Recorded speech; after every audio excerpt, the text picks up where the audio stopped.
All right, so I want to talk about mental illness, right? Um, I've definitely struggled with my share of mental illness, and it's actually um, something that I've always been intrigued about. And, I know it's like my calling to bring awareness to it because um, it's not going anywhere. Okay. A lot of, let me pour my Sprite. Hold on. Okay. A lot of people that um, suffer from mental illness don't know that they're suffering from mental illness.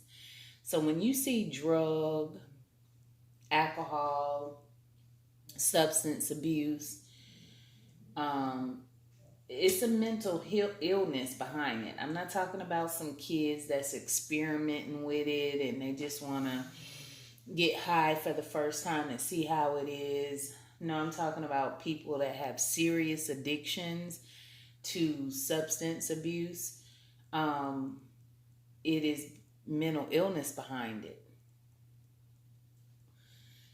It doesn't even have to be a substance abuse issue. Some people are addicted to sex and pornography and all kind of stuff. But what I want to focus on is mental illness. Um, so, growing up as a young child, I saw mental illness. I had an uncle and a cousin, his son, and I didn't know what mental illness was, but I think I just remember thinking, I knew with the cousin, I knew that people called him retarded and crazy and stuff like that. Um, when I was at elementary school, I was ashamed to let people know that was my cousin because they would say, Reed coming, Reed coming. And everybody would run. All the kids would run when they saw him walking towards the elementary school. And everybody would take off running. I didn't run because it was my cousin, but I didn't tell anybody it was my cousin. Uh, and so he ended up being like in a mental institution. I'm not sure if he's still living or not, but he ended up being in a mental institution. And his father, I didn't know what mental illness again was as a child, right? But I knew something was wrong with his dad because his dad, which was my grandmother's brother, his dad had quite a few children. And he molested most of them. He had sex with most of his biological children. So I knew the man was throwed off. But again, as a child, I didn't know that terminology, mental illness. But I was like, I knew he was a creep. I knew that much. And I knew that he was sick, but I didn't know he was mentally sick. I didn't understand that as a child, but I knew something was definitely off with him.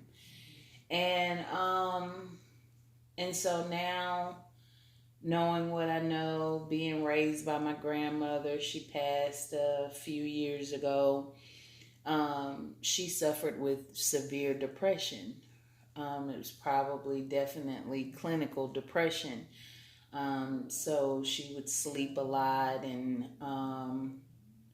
she wasn't bipolar. They love to throw that bipolar title on anybody. And who don't have mood swings? That's what bipolar is, mood swings. And I'm here to tell you, if you go to any doctor and you tell them something is wrong, their job is to diagnose you. Their job is to take your symptoms and give you some type of scientific explanation, which is the diagnosis, right? So anybody can be diagnosed with bipolar, because who don't have a mood swing? Who? Who don't ever, I'm going to tell you who don't have mood swings. A person who is in a very happy, stable environment and they haven't experienced too much of trauma in their life. Those are the people safe from ever being diagnosed with bipolar. But if you've had traumas in your life, you're going to have some mood swings, especially when you surround yourself with the triggers that cause the mood swings. So, for example, you could have situational bipolar where, you're not going to struggle with it for the rest of your life. But are the doctors going to tell you that you need medicine for the rest of your life? Absolutely, because we know that the pharmaceutical companies, big pharma, funds prisons, the politicians, the elections. I mean, big pharma runs things. That's who has the money. So, the doctor profits off putting you on a medication and having you come back for more. Okay? Because that medication is going to have side effects. Right? But some people really, really, really will need medication for the rest of their life. But some people are misdiagnosed, and that bipolar thing is something that the doctors will give you if you just give them just regular symptoms of, yes, I'm sad, but sometimes I'm happy. They can gather from that, oh, you're bipolar, when in reality, that is really a misuse of the disorder. And reality is, most people that go through any tough times in life will have mood swings. Okay, the chemicals, trauma change the chemicals in your brain. It is a physical change in the brain when you experience trauma. And so you have to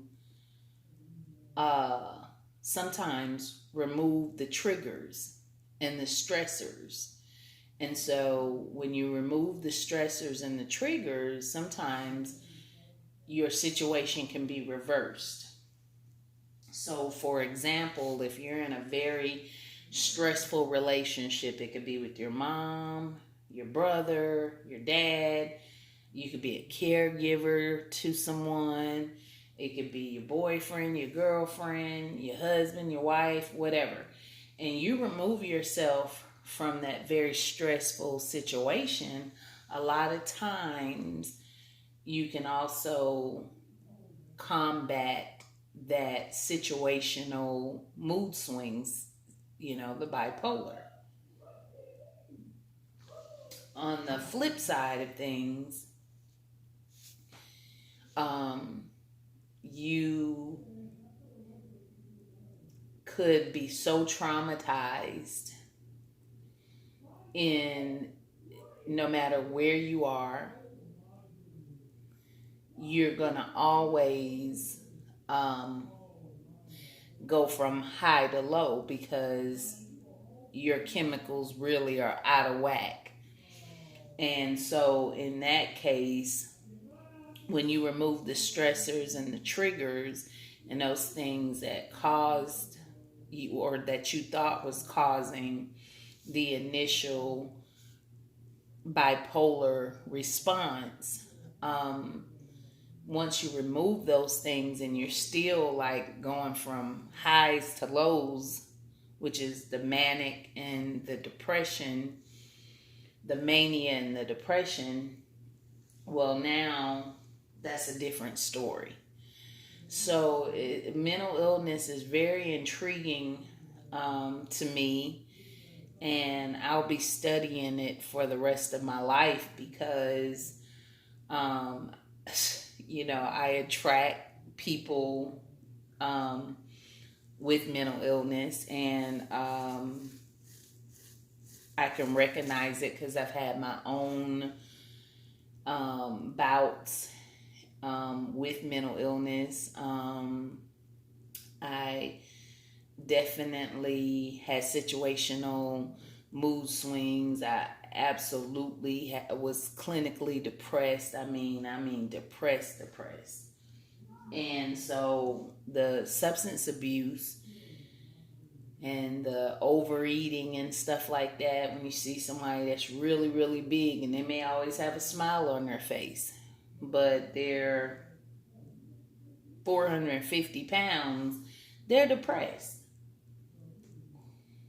Don't let the smile fool you.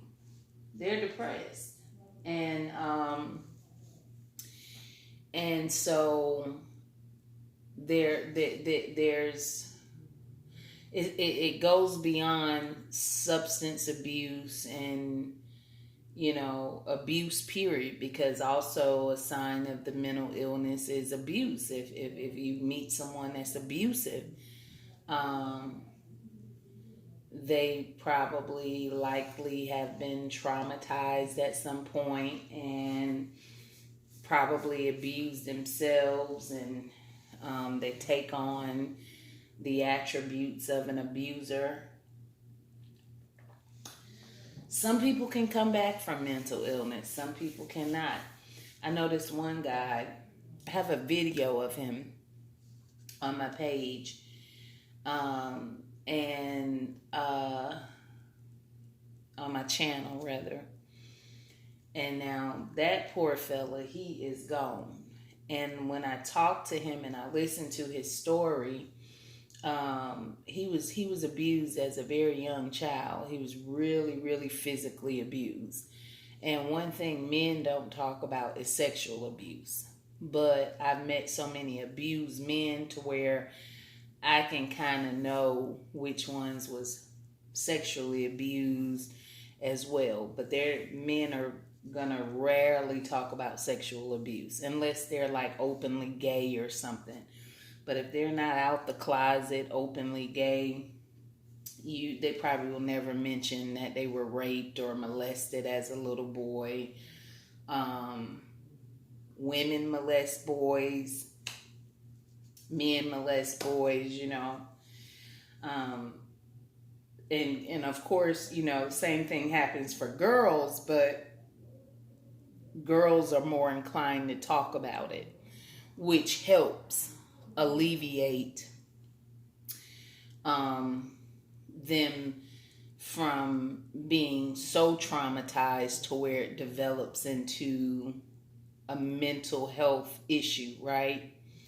So this one guy, I was just, again, I'm intrigued, and psychology is my thing, right? So, I had to look up his symptoms because I had heard about a sociopath. I knew what a sociopath was. I knew what a psychopath was. I knew what a bipolar person was. I knew what a schizophrenic was. I knew what a depressed person was, but delusional. It's a delusional disorder that I didn't know about at that time. And so I had to look up his symptoms, and it's really a real thing with a person being delusional. So this poor fella, he was abused when he was a child, really, really bad physically. He didn't talk about sexual. I didn't ask. But I can speculate that may have happened as well. And he thought, and he thinks to this day, I just saw him at Walmart a couple weeks ago. And I met him in Missouri, but he's from South Carolina, which is where I'm from. But you know, poor thing, like he thinks he works for the FBI. He's on my YouTube channel. I made a video of him. And one of the tags says mental illness. Javier Benson is his name. And man, he thinks he works for the CIA, the FBI. He thinks he's a spy for the federal government against the local government. So he has his bones and fish. I said, yeah, bones and fish to fry with the local police department in Missouri, the local police department in South Carolina. I mean, and he just makes these reports, and he's been arrested, and he basically harasses the local police department. And you know, and some of his complaints are legit, you know, but a lot of them are completely unfounded because he thinks that he's on a mission from the government. So he's signed up for these emails from the NASA website and different federal agencies, right? And so he showed me all these emails, and the boy almost got his degree. Like, I think it was like a bachelor's or an associate's. He was just like a few credits short. He made good grades until he fell off. So, you know, intellect and mental illness, there is a correlation. Actually, the more intelligent you are, the more mental illness that you can succumb to, actually.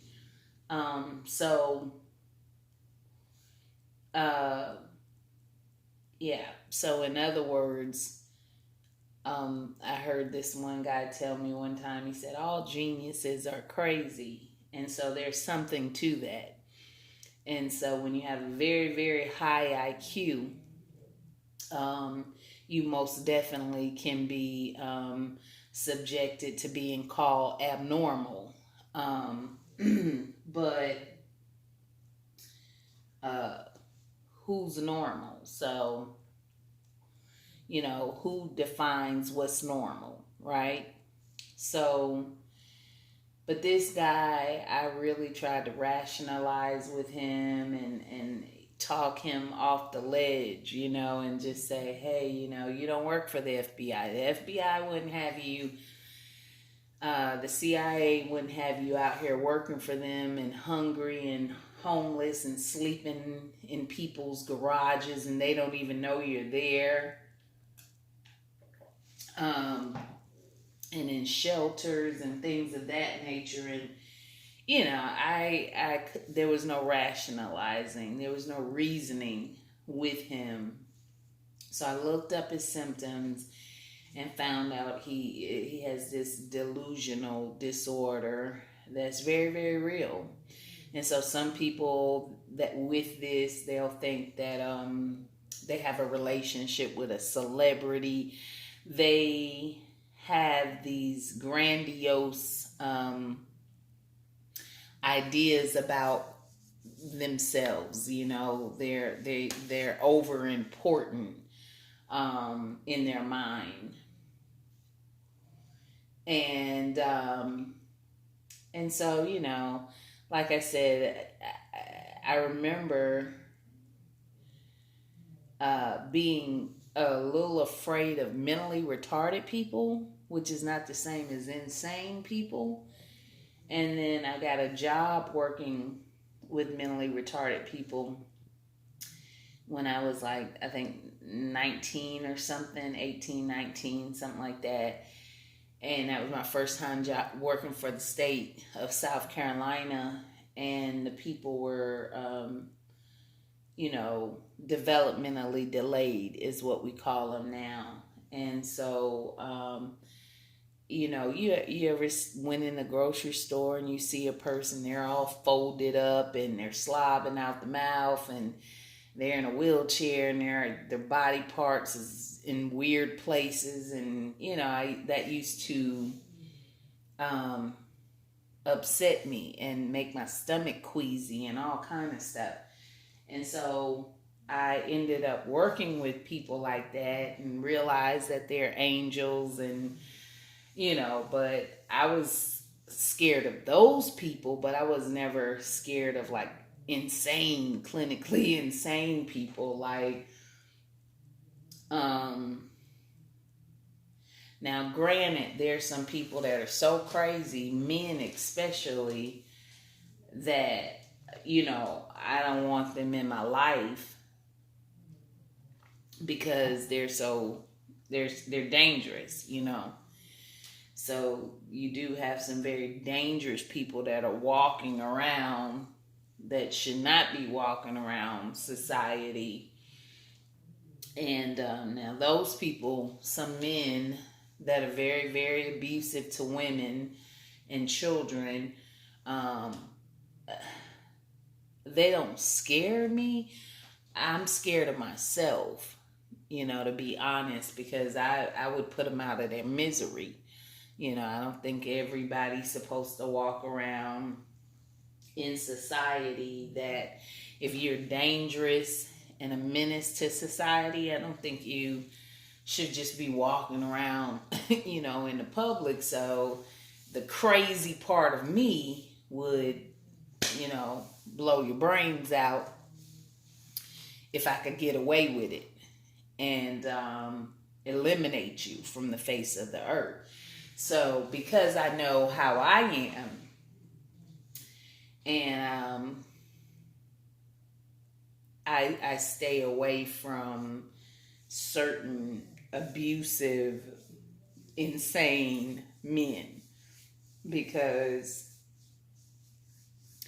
I don't want to have to lay nobody down and then get caught. I would love to lay many, many, many abusive men down. But then I get caught and I go to prison. We ain't got time for that, right? So my method is just to stay away from them, to recognize that they're crazy. And, I don't like that term, but I'm going to use that term because some people really are just crazy. And then you have some people that are ill. I met this guy in high school, and boy, he stalked me. Whew. Boy, he made me hate stalkers. He was a handsome brother. I went to prom with him. But I couldn't break up with him for nothing. And so his mom had died, and it triggered, him to go insane slowly but surely. And so he was schizophrenic, and he was hearing voices, and that got worse and worse. And he would write me these letters, and the letters were unintelligible, and you could not make out what the hell he was saying. It was just like everything was in code.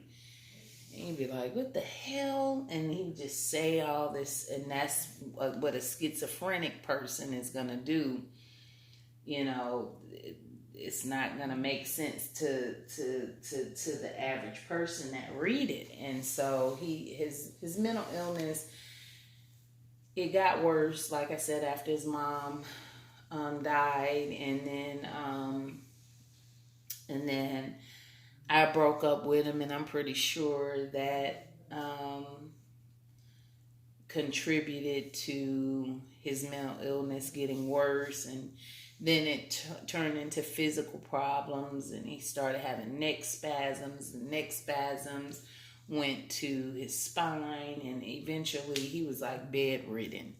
I don't know if he's alive. His brother was killed, I think last year, and one of his brothers. And so I don't know if he's still alive, but Yeah, I never was afraid of just like a so-called crazy person because, like I said, growing up, I had some situations in my family to where it was just like I've seen some stuff, so it's just like okay. But then when I got older and I realized, the people that you see that's drinking too much and doing drugs and stuff, a lot of that is mental illness. A lot of that is them self medicating. A lot of people don't even know they're mentally ill, right? So we call them crackheads and cokeheads and all of that, but really they're mentally ill, coping with mental illness through self medication as opposed to the doctor's pharmaceuticals. And now you have some people who believe if you have holistic health in your life and you're eating, natural and organic and, that it's going to cure everything, but that's not the truth. That's not the truth. Some people need to be on medication. Some people need to be on medication for the rest of their life. It's just a fact. Just depends on if they're harmful to themselves or society. But self-medicating will not make it better. And I can say that from pure experience of being depressed and drinking too much and smoking too much weed. And, I can say that I'd rather take the doctor's medications, even though they have side effects and everything like that. I can gauge that a little better than the self medication of alcohol and marijuana.